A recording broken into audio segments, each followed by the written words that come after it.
சரி அம்மா போயிட்டு வரேன், எனக்கு லேட் ஆயிடுச்சு. டேய் 2 சப்பாத்தி சாப்பிட்டு போடா. அம்மா சப்பாத்திலாம் வேணாம்மா, லேட் ஆயிடுச்சு ஏற்கனவே. முட்டை குருமா வச்சிருக்கேன்டா. சொல்லிட்டாங்களா? சரி 2 சப்பாத்தி மட்டும் முட்டை குருமா வைப்பாங்கடி. வாங்க.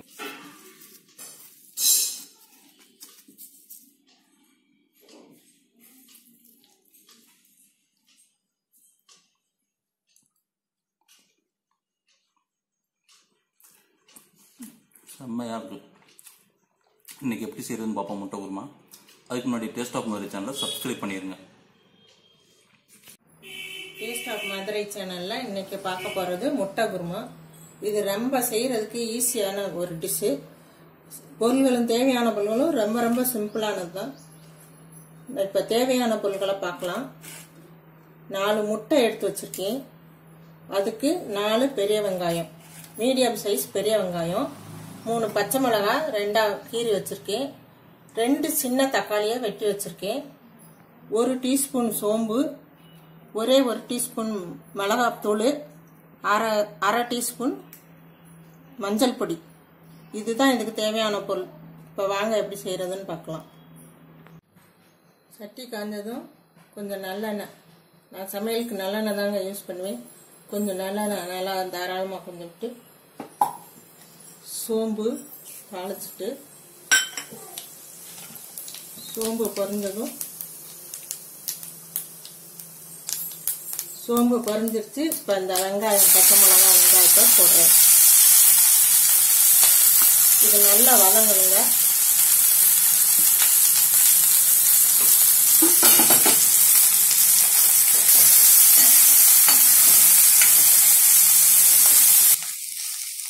இப்போ வெங்காயம் நல்லா வதங்கிடுச்சு.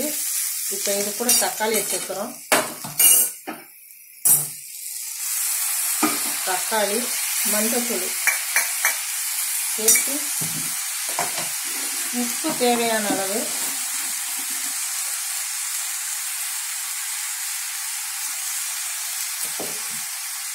இந்த தக்காளி நல்லா வதங்கி ஜூஸ் மாதிரி வரணும். அது வரைக்கும் நல்லா வதங்கணும். அதனால கொஞ்ச நேரம் மூடி வச்சிருவோம், 5 நிமிஷம் மூடி வச்சிருவோம். நல்லா வதங்கட்டும் தக்காளி.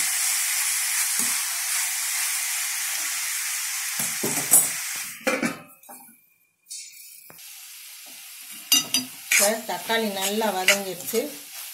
இப்போ இந்த மிளகாய் பொடியை சேர்த்துக்கலாம்.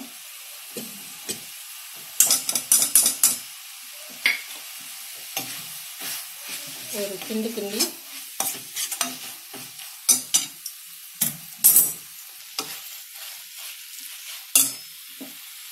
தேவையான அளவு கொஞ்சம் தண்ணி ஊற்றி இது நல்லா வேகணுங்க. இந்த வெங்காயம் தக்காளி மிளகாப்பொடி எல்லாம் சேர்ந்து நல்லா வெந்ததுக்கப்புறம் முட்டையை உடச்சி ஊற்றணும். இது கொஞ்சம் வேகட்டும் நல்லா.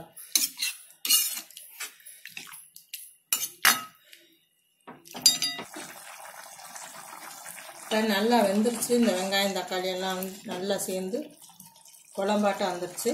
இப்போ இந்த ஸ்டேஜில் இந்த முட்டையை உடச்சி ஊற்ற போகிறோம்.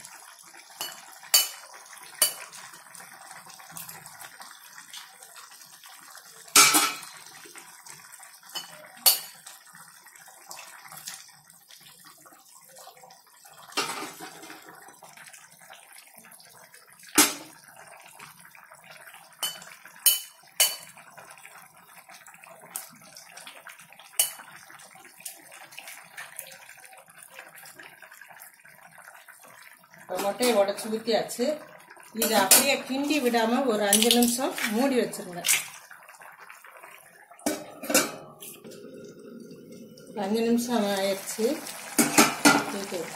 இதை மெதுவாக கிண்டி விட்டணும். ரொம்ப தூளாக ஆயிராமல் கொஞ்சம் கெட்டி கெட்டியாக இருக்கிற மாதிரி.